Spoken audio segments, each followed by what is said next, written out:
हाँ जी, ध्यानु का नाम सुना आपने? नहीं सुना। ध्यानु भक्त बड़ा माँ का पुजारी था, बड़े गरीब परिवार से था। और एक और बात, वो अपने यूपी से था, आगरा का रहने वाला था। एक और उनकी घटना जीवन में घटी, बचपन में उनकी माँ खत्म हो गई। अब जिस बच्चे की माँ खत्म हो जाए उस बच्चे का क्या हाल होगा आप जान सकती हैं। बगैर माँ के घर में मन नहीं लगता।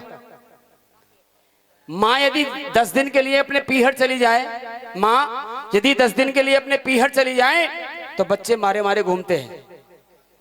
बगैर माँ के घर में मन नहीं लगता। और जिस समय उस ध्यानु भक्त की माँ खत्म हुई तो वो बच्चा भटकने लगा। गांव में एक मंदिर था, जैसे यहाँ पे एक मंदिर है, एक गांव में मंदिर था ज्वाला मैया का। वहां रोजाना जाना, पूजा कर देना, अर्चना करना। और एक दिन उस ज्वाला मैया को ही अपनी माँ समझ बैठा और माँ ही माँ कहने लगा। एक दिन जब वो बड़ा सा हुआ तो उनके मन में एक लालसा जगी कि मैं क्यों ना ही ज्वाला मैया के दर्शन करने जाऊं। और गांव में निकल गया, जैसे ये सोरखा गांव है, कि अंकल जी तुम चलोगे, बाबा तुम चलोगे, दादी तुम चलोगी। हजारों आदमी इकट्ठे कर लिए और ज्वाला मैया के दर्शन के लिए चल दिया। जिस समय वो गया था उस समय वाहन नहीं थे, पैदल जाया करते थे। तो दिल्ली पहुंचा और दिल्ली में राजा अकबर का शासन चल रहा था। वहां कुछ उनके सैनिक घूम रहे थे। सैनिकों ने उनको पकड़ लिया, भाई कहां जा रहे हो तुम, इतने आदमी इकट्ठे होकर जा रहे हो, क्या करने वाले हो? जैसे आज की भाषा में कहते हैं आतंकवादी, कोई गड़बड़ तो नहीं करोगे? सैनिकों ने जब कहा तो ध्यानु भक्त ने हाथ जोड़कर प्रार्थना की, नहीं हम तो ज्वाला मैया के दर्शन करने जा रहे हैं, अपनी प्रार्थना अर्चना लेके जा रहे हैं, हम ऐसा कुछ नहीं करने वाले हैं। लेकिन उन्होंने नहीं माना और राजा अकबर के सामने ले जाके पेश कर दिया। राजा अकबर ने भी सवाल किया, भाई कहां जा रहे हो, क्या करने वाले हो? तो वही जवाब ध्यानु भक्त ने दिया। तो राजा अकबर ने कहा, भाई तुम्हारी ज्वाला माँ क्या कर सकती है, कितनी शक्ति है तुम्हारी ज्वाला माँ के अंदर? तो ध्यानु ने जवाब दिया, जो चाहे वो मेरी ज्वाला मैया कर सकती है। संसार की मालिक ही मेरी ज्वाला माँ है, जिसने हम सबको पैदा किया। और ये ज्योति ही तो सबसे पहले संसार में आई, ये ज्योति ही मेरी माँ का स्वरूप है, ये ज्योति ही ज्वाला है, बोलो सच्चे दरबार की। जब ये बात कही तो राजा अकबर ने कहा, मैं जब तुम्हारी ज्वाला माँ में इतनी शक्ति है तो मैं एक काम करता हूँ, तेरे घोड़े के शीश को काट देता हूँ और तू अपनी ज्वाला मैया से कहना कि घोड़ा जिंदा हो जाए, तो मैं भी मान जाऊंगा तेरी ज्वाला माँ में शक्ति है। तो राजा अकबर ने आदेश किया और घोड़े के शीश को काट दिया गया। घोड़ा मर गया, बोलो सच्चे दरबार की। और जब घोड़ा मर गया तो राजा अकबर ने ध्यानु को छोड़ दिया, अब तुम जाओ अपनी ज्वाला मैया से कहना कि ये घोड़ा जिंदा हो जाए। आज ध्यानु भक्त सारी संगत लेकर के ज्वाला मैया के दरबार पहुंच गया। जो भक्त गए हैं उन्होंने देखा होगा, ज्वाला मैया के दरबार पहुंच गया, वहां जाकर प्रार्थना की, अर्चना की कि माँ यदि मरा हुआ घोड़ा जिंदा नहीं हुआ तो संसार से तेरा विश्वास उठ जाएगा, ये सनातन धर्म डूब जाएगा। तो आज माँ ज्वाला ने कृपा की, माँ दर्शन देने आई और सबसे पहले जो मरा हुआ घोड़ा पड़ा था, आज ज्वाला मैया की कृपा से वो हिनहिना कर उठ गया। बोलो सच्चे दरबार की, ज्वाला मैया की। और जब वो घोड़ा हिनहिना कर उठा तो राजा अकबर की नजरें उसी घोड़े पर थी। राजा समझ गया जरूर कोई ना कोई शक्ति है। आज राजा 2-4 सैनिक लेकर के वहां से चल दिया और वहां पहुंच जाता है जहां ध्यानु भक्त मैया की पूजा कर रहा था, तो ज्वाला मैया के दरबार में पहुंच जाता है। आइए ये प्रसंग यहां से शुरू होता है, ये भजन यहां से प्रसन्न शुरू होता है। एक बार फिर जयकारा बोलेंगे, बोलिए नगरकोट वाली मैया की जय। नगरकोट कौन कौन गए? नगरकोट भी कोई ना गया। तो जब नगरकोट ना गए, ज्वाला मैया के दरबार ना गए, चामुंडा मैया के दरबार भी ना गए हो गए हैं। सुपड़ा साफ है बिल्कुल। बोलो सच्चे दरबार की जय। यहाँ तो कम से कम जयकारे बोलते रहो। आइएगा। हाँ जी। वो राजा देखन आया, मेरे साथ सभी गाएं, सबका भजन होगा। हाँ जी मुकेश जी आप भी बैठे रहे, आप किसको ढूंढ रहे हैं? सब आ जाएंगे यही। वो राजा देखन आया, वो अकबर देखन आया, बोलिए मेरे साथ, वो राजा देखन, वो इस आवाज को सुनकर तो पड़ोसी भी ना आएगा। धीरे धीरे बोल, कोई सुन ना ले हैं। अरे मिलके गाओगे तो बहुत आनंद आएगा, जैसे गीत गाते हैं घर पे। वो राजा देखन आया, वो अकबर देखन आया, वो राजा देखन, वो बहुत बढ़िया, बहुत बढ़िया। कोशिश करने वालों की हार नहीं होती, पर थोड़ा सा वॉल्यूम बढ़ा लो, इतना वॉल्यूम बढ़ा लो जब दोनों में लड़ाई हो जाती तो कितना तेज वॉल्यूम होता है। नौकर कह आजा मेरी कहती है ना, तो उठाओ एक बार दोनों हाथ और ज्वाला मैया के चढ़ो, मेरे साथ बोलेंगे सभी। वो राजा देखन आया, वो अकबर देखन आया, वो राजा देखन आया, वो अकबर देखन आया। क्या देखन आया जी?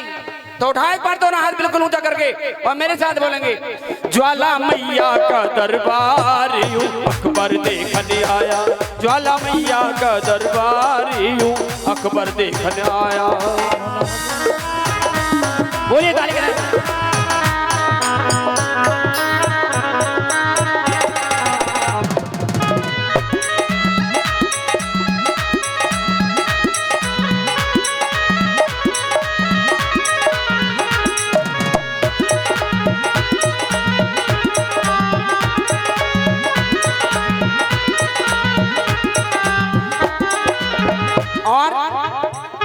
बिन तेल दिया बिन बाती, बिन तेल दिया बिन बाती, ये जोत जले दिन राती। बिन तेल दिया बिन बाती, बिन तेल दिया बिन बाती, ये जोत जले दिन राती। बिन अरे ना तो तेल है और ना बाती है ना घी है, लेकिन ये ज्योति अखंड जलती रहती है। ये मैया की कृपा है। बिन तेल दिया बिन बाती, ये ज्योत जले दिन राती। बिन दिया ना बाती, ज्योत जले ना राती। और जिस समय राजा वहां पहुंचा तो मैया का कीर्तन चल रहा था।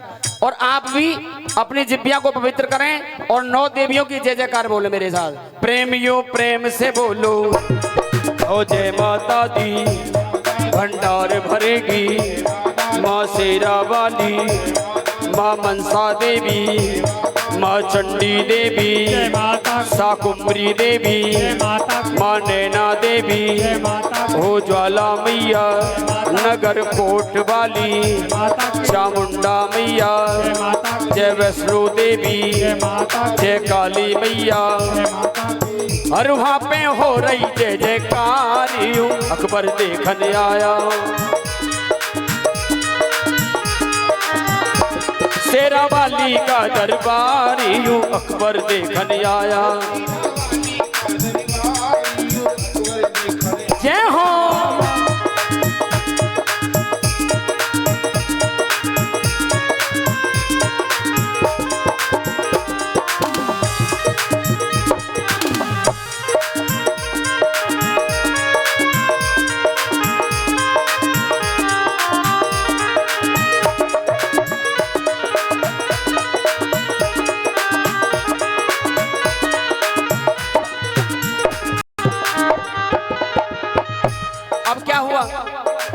जब राजा ने देखा ये ज्योति अखंड जल रही है तो राजा का फिर दिमाग चला और राजा ने आदेश किया कि मोटे मोटे लोहे के तय बनवाओ।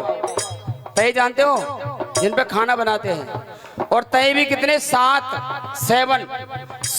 तय बनवाओ और इस ज्योति के ऊपर रख दो। अब देखिए राजा अकबर इस ज्योति की परीक्षा ले रहे हैं। बजा लो ताली एक बार।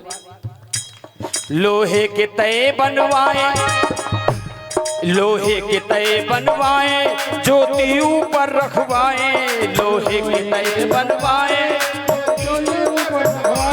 लोहे के तय बनवाए, ज्योति ऊपर रखवाए। लोहे के तय बनवाए, ज्योति के ऊपर रखवाए। फिर क्या करिश्मा किया मैया ने? उठा लो एक बार दोनों हाथ और जानना चाहोगे क्या हुआ? लोहा चीर कर गई पार यूं अकबर देखन आया। ओ लोहा चीर कर गई पार यूं अकबर देखन आया। क्या बात है? ओहो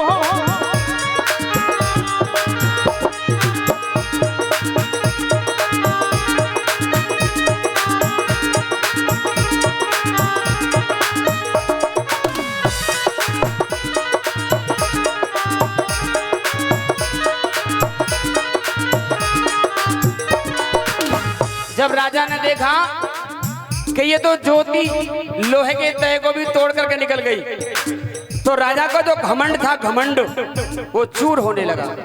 और उसी घमंड में राजा ने एक छत्र बनवाया था, छत्र, और वो भी कितने वजन का था? 1.25 मन सोने का। आज तो 90 से ऊपर जा रहा है, 1 लाख के आसपास है। 1.25 मन सोने का राजा अकबर ने छत्र बनवाया था। और जो भक्त गए हैं उन्होंने देखा होगा वो छत्र आज भी रखा है, उस पर लिखा है अकबर द्वारा चढ़ाया गया छत्र। बोलिए सोने के छत्र वाली की जय। जयकारा तो बोल लिया करो। आज राजा उसी घमंड में वो छत्र लेकर आया है मैया को चढ़ाने के लिए। अब क्या करिश्मा होता है? सोने का छत्र चढ़ाया, सोने का छत्र चढ़ाया, चरणों में शीश झुकाया।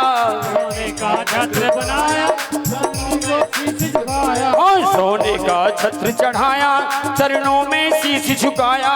सोने का छत्र चढ़ाया, शीश झुकाया।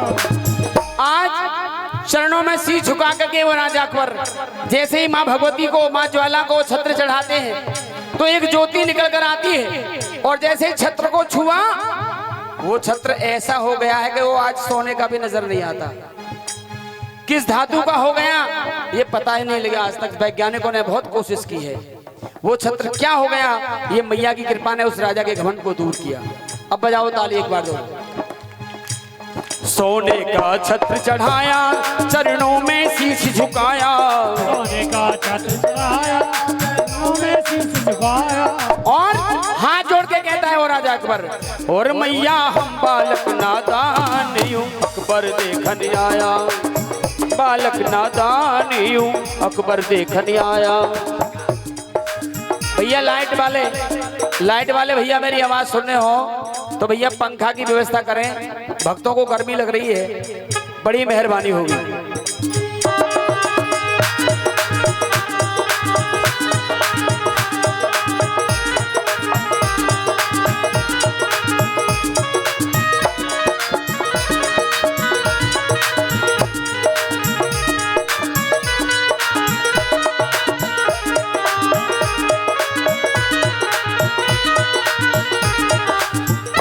शेरा वाली का दरबार यूं अकबर देखन आया, मेहरा वाली का दरबार यूं अकबर देखन आया। मेरा वाली का दरबार अकबर देखन आया। शेरा वाली